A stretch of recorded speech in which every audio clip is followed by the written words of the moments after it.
be a mother, a father, a banker, nurse, physician, guidance counselor, teacher, and a big brother and big sister. And we just have to just try to be there for all of these students. And they surprised me by giving me one of these plans. Showing their appreciation.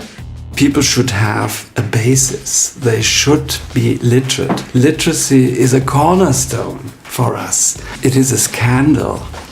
More than about 800 million people in the world do not have sufficient means with regard to reading and writing.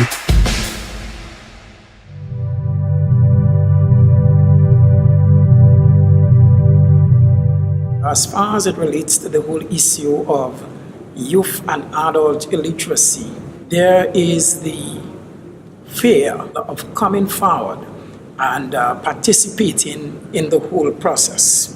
And I believe it is as a result of the stigmatization that is associated with the whole issue of illiteracy. Secondly, there is the issue of access of appropriate teaching, learning materials.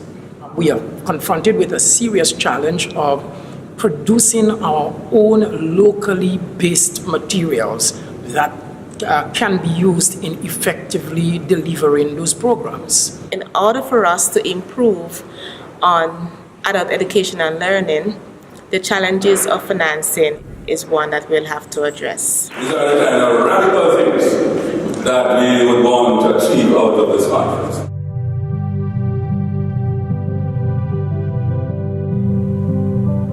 The BALEM framework, which gives the umbrella of how we can address some of these challenges, was very helpful in helping me to now consider what are some of the actions that can be taken to help improve the delivery of adult education and learning.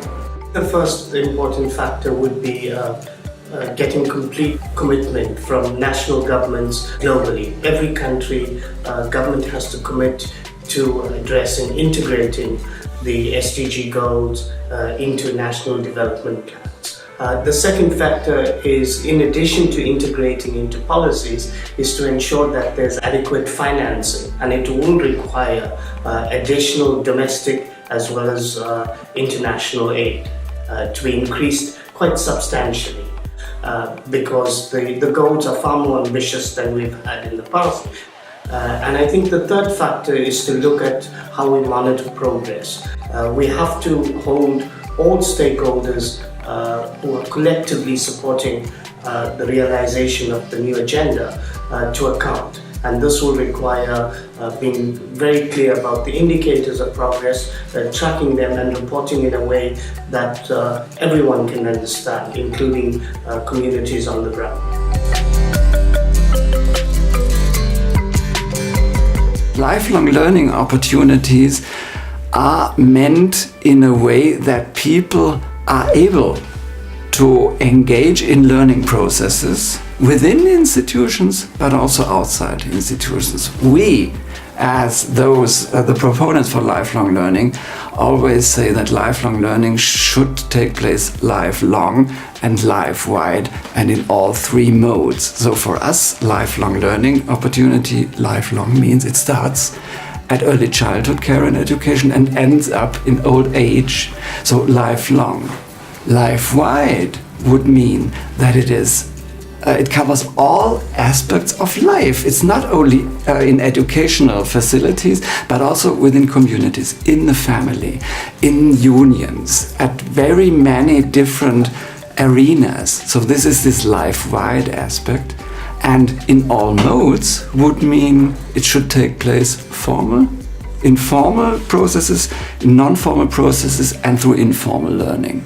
If we're talking about lifelong learning, there must be a culture of continuous education, because my responsibility, as I said, that I leave office, is that every person that passes through my hand, 0 to 29, will maximize their learning potential. That is my philosophy.